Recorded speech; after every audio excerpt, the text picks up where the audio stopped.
ಮುಖ್ಯಮಂತ್ರಿಯಾಗಲು ಕಾತರದಿಂದ ಕಾಯ್ತಾ ಇರುವ ಎಐಎಡಿಎಂಕೆ ಪ್ರಧಾನ ಕಾರ್ಯದರ್ಶಿ ಶಶಿಕಲಾ ನಟರಾಜನ್ ಅವರ ರಾಜಕೀಯದ ಭವಿಷ್ಯ ಇನ್ನೇನು ಕೆಲವೇ ಕ್ಷಣಗಳಲ್ಲಿ ನಿರ್ಧಾರ ಆಗಲಿದೆ.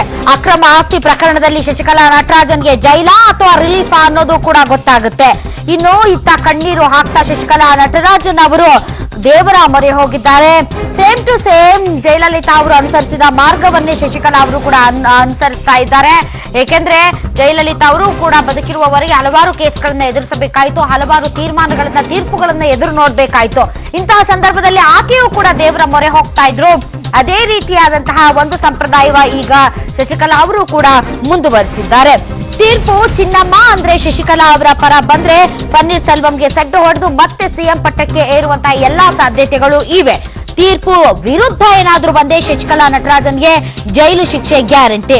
21 ವರ್ಷಗಳ ಬಳಿಕ ತಾರ್ಕಿಕ ಅಂತ್ಯದಂತ ಆ 66 ಕೋಟಿ ಅಕ್ರಮ ಆಸ್ತಿ ಪ್ರಕರಣ ಬಂದಿದೆ. ಬೆಳಿಗ್ಗೆ 10:30ಕ್ಕೆ ಇನ್ನೇನು ಕೆಲವೇ ಕ್ಷಣಗಳಲ್ಲಿ ಆ ತೀರ್ಪು ಹೊರಬರುತ್ತೆ.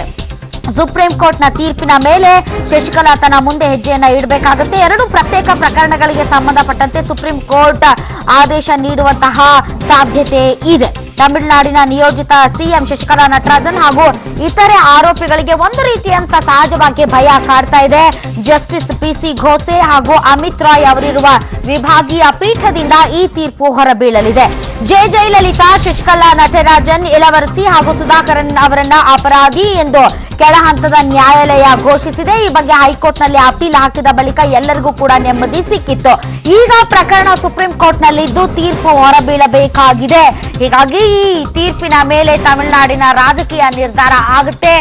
ಕೇವಲ ತಮಿಳುನಾಡಿನ ರಾಜಕೀಯ ಅಷ್ಟೇ ಅಲ್ಲ, ಪನ್ನೀರ್ ಸೆಲ್ವಂ ಸೇರಿದಂತೆ ಶಶಿಕಲಾ ನಟರಾಜನ್ ಅವರಿಗೆ ಈ ತೀರ್ಪು ನಿಜಕ್ಕೂ ಕೂಡ ತಮ್ಮ ಮುಂದಿನ ಭವಿಷ್ಯ ಮತ್ತು ರಾಜಕೀಯ ಎರಡನ್ನೂ ಕೂಡ ನಿರ್ಧರಿಸುತ್ತೆ. ಹೀಗಾಗಿ ಇವತ್ತಿನ ತೀರ್ಪಿನ ಬಗ್ಗೆ ಇಡೀ ತಮಿಳುನಾಡು ರಾಜ್ಯದ ಜನತೆ ಕಾತರದಿಂದ ಕಾಯ್ತಾ ಇದ್ದಾರೆ.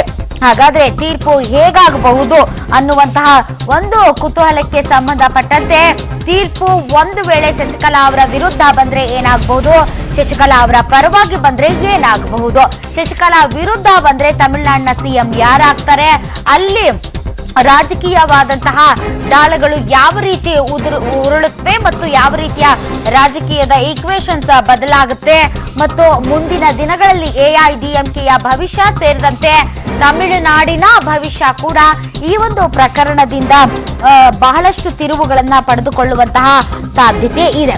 ಅಕ್ರಮ ಆಸ್ತಿ ಗಳಿಕೆ ಪ್ರಕರಣದಲ್ಲಿ ಜಯಲಲಿತಾ ಅವರಿಗೆ ಜಾಮೀನು ಸಿಕ್ಕಿರೋದನ್ನ ಕರ್ನಾಟಕ ಪ್ರಶ್ನಿಸಿ ಅರ್ಜಿಯನ್ನ ಸಲ್ಲಿಸಿದೆ. ಕಳೆದ 3 ತಿಂಗಳ ಹಿಂದೆಯೇ ಈ ಪ್ರಕರಣ ತೀರ್ಪು ಹೊರಬೀಳಬೇಕಾಗಿತ್ತು. ಈ ಬಗ್ಗೆ ಘನ ನ್ಯಾಯಾಲಯಕ್ಕೆ ನಾನು ಮನವರಿಕೆ ಮಾಡಿಕೊಡಬೇಕಾಗಿತ್ತು ಅಂತ ಕರ್ನಾಟಕದ ಪರ ವಕೀಲರು ಕೂಡ ಹೇಳಿದ್ದನ್ನ ಈಗ ನಾವು ಸ್ಮರಿಸಬಹುದು.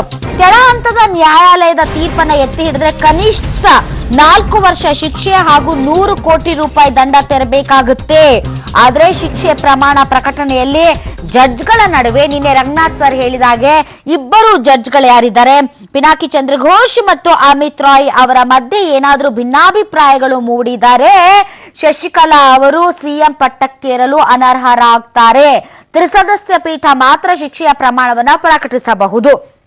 ಹಾಗಾಗಿ ಏನಾಗಬಹುದು ಇಬ್ಬರು ಜಡ್ಜ್ಗಳ ನಡುವಿನ ಭಿನ್ನಾಭಿಪ್ರಾಯ, ಈ ಭಿನ್ನಾಭಿಪ್ರಾಯ ಏನಾದ್ರೂ ವ್ಯಕ್ತವಾದ್ರೆ ಶಶಿಕಲಾ ಅವರು ಮುಖ್ಯಮಂತ್ರಿ ಆಗಬಹುದಾ ಅಥವಾ ಮುಖ್ಯಮಂತ್ರಿ ಆಗೋದಕ್ಕೆ ಸಾಧ್ಯ ಇಲ್ವಾ, ತ್ರಿಸದಸ್ಯ ಪೀಠಕ್ಕೆ ಹೋದ ಮೇಲೆ ಮಾತ್ರ ತೀರ್ಪು ಪ್ರಕಟವಾಗುತ್ತೆ ಅನ್ನೋದಾದ್ರೆ ಅಲ್ಲಿಯವರೆಗೂ ಶಶಿಕಲಾ ಅವರು ಏನ್ ಮಾಡಬಹುದು, ಇದ್ರ ಬಗ್ಗೆ ಕಾನೂನು ಪಂಡಿತರ ಹತ್ತಿರ ಹೆಚ್ಚಿನ ಮಾಹಿತಿಯನ್ನ ಕೂಡ ನಾವು ಪಡೆದುಕೊಳ್ತೀವಿ.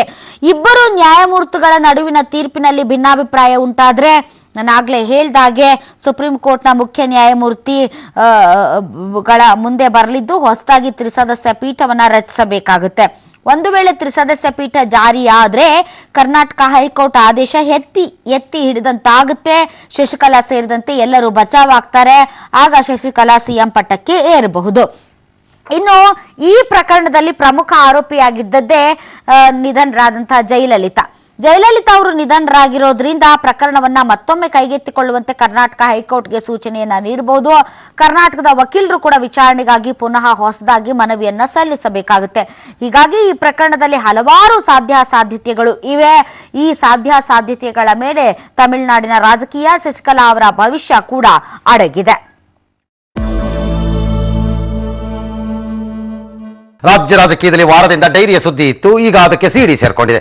ಸಿಎಂ ಸಿದ್ದರಾಮಯ್ಯ ತಮ್ಮ ಕುರ್ಚಿ ಉಳಿಸಿಕೊಳ್ಳಕ್ಕೆ ಕಾಂಗ್ರೆಸ್ ಹೈಕಮಾಂಡ್ಗೆ 1,000 ಕೋಟಿ ರೂಪಾಯಿ ಕಪ್ಪ ಕೊಟ್ಟಿದ್ದಾರೆ ಅಂತ ಸಿದ್ದರಾಮಯ್ಯ ಆಪ್ತ MLC ಗೋವಿಂದರಾಜು ಅವರ ಮನೆಯಲ್ಲಿ ಸಿಕ್ಕಿರೋ ಡೈರಿನಲ್ಲಿ ಎಲ್ಲ ವಿವರ ಇದೆ ಅನ್ನೋ ಆರೋಪವನ್ನ ನಾನು ಗಂಭೀರವಾಗಿ ಮಾಡಿದ್ದೇನೆ ಅಂತ ಯಡಿಯೂರಪ್ಪ ಹೇಳಿದ್ದಾರೆ. ಮತ್ತೆ ಬಿಜೆಪಿ ಕಚೇರಿಯಲ್ಲಿ ಕೋರ್ ಕಮಿಟಿ ಸಭೆ ನಡೆದಿದೆ.